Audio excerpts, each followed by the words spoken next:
హరి ఓం. ధ్యానం ముగించి సత్యనిష్ఠుడు పిల్లరా తల్లులారా, ధారణ అంటే ఏంటో అర్థమైంది అనుకుంటాను మీకు. ఇప్పటి వరకు అనేక విధాలైనటువంటి ధారణలు మనం పతంజలి మహర్షి గారు తెలియచేసినటువంటి పద్ధతుల ద్వారా జ్ఞానాన్ని పొందే విధానం. అంటే మనము 6వ స్థితిలో ధారణ, అష్టాంగ యోగంలో 6వ స్థితిలో మనం ఉన్నాము. అంటే జాగృతిలోనే ఉండాలి. జాగృతి అంటే ఏంటి? ఉన్న స్థితిలో ఉండడము, అంటే వాస్తవంలో జీవించటము, ప్రస్తుతంలో ఉండడం. వర్తమానంలో జీవించే విధానాన్ని అలవాటు చేసుకోవాలని ఈ ధారణ పద్ధతులన్నీ మనకు పతంజలి మహర్షి గారు తెలియచేస్తున్నారు. వివేకానంద స్వామి కూడా దీనిని గురించి చక్కటి వ్యాఖ్యానం చేసి మంచి అందరికీ ఉపయోగకరమైనటువంటి అనేక పద్ధతులు ఆయన తెలియజేశారు. ధ్యానము దాని పద్ధతులు అన్నటువంటి ఈ విధానము ధ్యానానికంటే ముందు ధారణ అవసరము అని తెలియజేస్తుంది. శ్రీకృష్ణ అవతారము ఇందుకు అత్యంత అద్భుతమైన నిదర్శనం. శ్రీకృష్ణ పరమాత్ముడు ఆత్మను దేహాన్ని వేరు చేసి చూపాడని మనం ఇదివరకే చెప్పుకున్నాం. ఈ శరీరాభిమానం విడిచిపెట్టండి అని చెప్పడమే పరమాత్మ యొక్క ఉద్దేశం.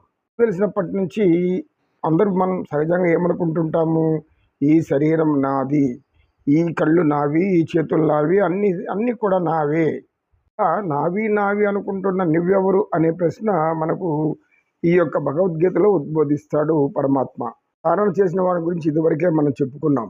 అతి ముఖ్యమైనటువంటి కథ గురించి మనం ఆమె ధారణ శక్తి ఎలాంటిదంటే, ఆమెను మైమరపించి మురిపించి పరమానంద లోకానికి, పరబ్రహ్మ స్థాయికి, సచ్చిదానంద స్వరూపంలోకి తీసుకెళ్ళినటువంటి పరమాత్మ ప్రేమ అనేటటువంటి ఒక జ్ఞానస్థితిలో, అది జ్ఞానం గుర్తుపెట్టుకోవాలి మనం. రాధ శ్రీకృష్ణ పరమాత్మకు అంటే మానవ సంబంధంగా అత్త వరస అవుతుంది. శ్రీకృష్ణుడి కంటే వయసులో కూడా చాలా పెద్దది. అయితే శ్రీకృష్ణుని జన్మ నుంచి జన్మజన్మల బంధమో ఏమో అన్నట్లుగా అతని చుట్టూ ఆమె అల్లగిపోయి ఉంటుంది.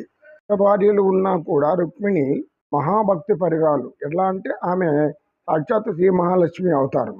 నారాయణుడు ఏ జన్మలో ఏ అవతారం వస్తే మహాలక్ష్మి కూడా ఆయనకు తోడుగా ఉండేందుకు ఆమె కూడా అవతారం ధరిస్తుంది.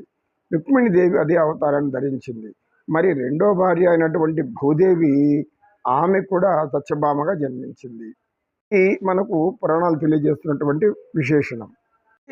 వీరి అందరి ప్రేమ కన్నా కూడా రాధా ప్రేమే అతి ముఖ్యమైంది అని ప్రపంచమంతా కూడా, అంటే భారతీయులు ఎక్కడెక్కడ ఉన్నారు, హైందవ సంస్కృతి ఎక్కడెక్కడ ఉందో, హైందవ సనాతన ధర్మాన్ని ఎవరైతే ఆచరిస్తున్నారో వీరందరూ కూడా శ్రీకృష్ణుని పక్కన రాధనే ఊహించుకుంటారు. కానీ మిగతా అష్టభార్యలో ఎవరిని పెద్దగా ముందుకు తీసుకురారు. దీనికి కారణం ఏమంటే రాధ యొక్క ధారణ స్థితి.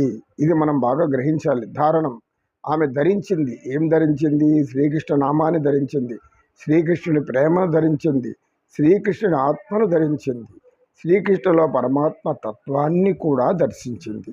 పరమాత్మ తత్వం తెలుసుకున్న భక్తుడు ఎవ్వరు కూడా ఆయన చుట్టూ పెనవేసుకోకుండా ఉండరు. మహాసర్పం ఏ విధంగా చిన్న మొక్కకు అల్లుకుంటుందో అటు ఇటు తిరుగుకుంటూ అదే విధంగా అల్లుకుపోతాడు శ్రీకృష్ణ పరమాత్మ యొక్క భక్తుడు. భక్తురాలైనా, స్త్రీ అయినా, పురుషుడైనా, ఎవరైనా సరే పరమాత్మను ప్రేమించని వారంటూ ఎవరు లేరు ద్వాపర యుగంలో, కౌరవులు తప్ప. ఈ విధంగా రాధకు జన్మజన్మల అనుబంధం అని మనం ముందే అనుకున్నాం. ఉన్నట్లు ఆమె విరహ వేదన అనుభవిస్తుంది. శ్రీకృష్ణుడు కనబడకపోతే విరహంలో ఎన్నో విరహ గీతాలు పాడుతుంది. ఆ గీతాలను కూడా భక్తి పరవశమైనవే.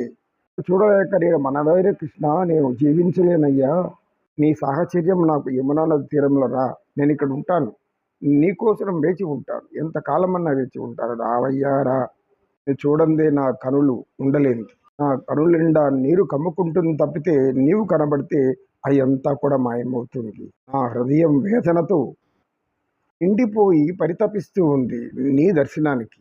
ఆ కవి పాటలో రాస్తాడు, అది వెన్నెల రేయి, యమునా నది తీరం ఎంతో చల్లని వెన్నెల కాస్తూ ఉంది, ఎంతో హాయినిచ్చే ప్రదేశము. నది యొక్క తీరం యొక్క ఆ నది చల్లని గాలులతో పాటు వెన్నెల యొక్క ఆ చల్లదనము, అక్కడ ఎవరైనా మైమరిచిపోయి ఆ తీరాన్ని పడుకొని ఆనందిస్తారు.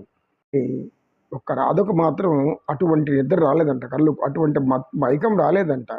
కనులకు నిద్ర రాదు, మనసుకు శాంతి లేదు. నా మనసు ప్రశాంతత కోల్పోతూ ఉంది. ఇంక నేను జీవించలేను.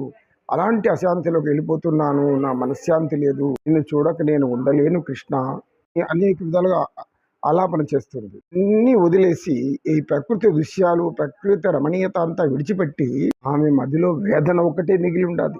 ఏమి ఆ వేదన? శ్రీకృష్ణుని యొక్క స్వరూపం కనబడితే కానీ ఆమె వేదన తగ్గదు. ఆ హృదయ వేదన, ఆ హృదయ భారం అలా పరితపిస్తూ ఉంటుంది. ఎందువలన? ఆమె ధారణ అలాంటిది. ఇక్కడ రాధది కామము కాదు, వ్యామోహం కాదు. ఇలా అనుకోవడం మూర్ఖత్వం, అజ్ఞానం. వారిద్దరి మధ్య ఉన్నది ఆత్మ సంబంధం, పరమాత్మ సంబంధం. ఆయన పరమాత్మ, రాధా జీవాత్మ. తెలిసినటువంటి ఏ భక్తులైనా, ఏ పండితులైనా, ఏ జ్ఞానులైనా, యోగులైనా, ఋషులైనా ఈ శ్రీకృష్ణుని మనసు నుంచి విడదీసేదానికి ఎవ్వరికీ తరం కాదు. కృష్ణుడు మదిలోకి వచ్చాడంటే ఆనందంతో నృత్యం వేయాలనిపిస్తుంది, అనురాగంతో పాటలు పాడాలనిపిస్తుంది, ఆయన పాదాల చెంత సేద తీరాలనిపిస్తుంది. అంటి సత్యస్వరూపము శ్రీకృష్ణ పరమాత్మ ద్వాపరయుగంలో తీసుకున్నటువంటి జన్మ. ఇటువంటి ప్రదేశాల ఆలయాలలో శ్రీకృష్ణ పరమాత్మ పక్కన రాధే ఉంటుంది. ఈ ఆయన యొక్క మీద ఉన్నటువంటి ధారణ స్థితి సుమారు తలపిస్తుందంటే, కృష్ణుడు వస్తే ఆయన ఒంటికంతా గంధము రాసి ఆ గంధాన్ని ఆయన ఒంటికి పోసుకుని ఆ సువాసన వస్తూ ఉంటే ఆనందించాలనేటువంటి రాధ, అయ్యా నీ కోసం గంధం తీసి ఉంచానయ్యా, ఈ గంధం అంతా కూడా ఆరిపోతా ఉంది, అది ఆవిరైపోతా ఉంది, ఎండిపోతూ ఉంది, రావయ్య స్వామి నీ గంధం పుయ్యాలి, ఆనందించాలి అని పరితపిస్తుంది. కోసం అనేక పుష్పమాలికలు, సువాసన కలిగిన పుష్పమాలికలు దండలు అల్లాను. ఆ దండలు కూడా వాడిపోతున్నాయి, రా త్వరగా. నీ యొక్క సన్నిధి లేకపోతే ఈ యొక్క జగమే వైరాగ్యంగా కనబడుతుంది. నేను చూడని ఈ కనులు దేనికి? వాళ్ళంతా కనులు చేసుకొని చూస్తున్నాను దర్శనం కోసరం. లోకాలను, ముక్కోటి లోకాలను మరపించిన ఓ స్వామి, నువ్వు వచ్చి మురిపించవేమి అని విలపిస్తుంది. ఆ కవి అద్భుతంగా రాశారు. ఆ కవికి శతకోటి వందనాలు. ధారణ చేసిన రాధ వేదన వరకు అలాగే ఉండిపోయింది. భాగవతంలో కానీ మరెక్కడ కానీ రాధ యొక్క విశేషణం మనకు కనపడదు. వారి ప్రేమ కథలు మాత్రం వినబడుతూనే ఉంటుంది ఆలయాల్లో.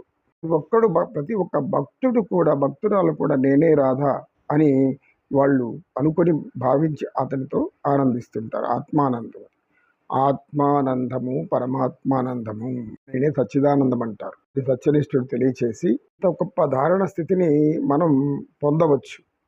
ఇలాంటి పరిస్థితుల్లో మనకు ఇవన్నీ కూడా జ్ఞానం నేర్పుతాయి. భక్తులు అన్న వాళ్ళు ఇలాంటి జ్ఞానం పెట్టుకుంటేనే ఆత్మస్వరూపాన్ని తెలుసుకోగలుగుతారు అని దీని భావన. ఓం ఓం సర్వమంగళమాంగళ్యే శివే సద్భార్థ సాధకే శరణ్యే త్రయంబకే గౌరీ నారాయణీ నమోస్తుతే. సర్వే జనా సుఖినో భవంతు, సమస్త సన్మంగళాని సంతు. ఓం శాంతి శాంతి శాంతి. ఏతత్ సర్వం శ్రీకృష్ణార్పణమస్తు. ఓం తత్సత్.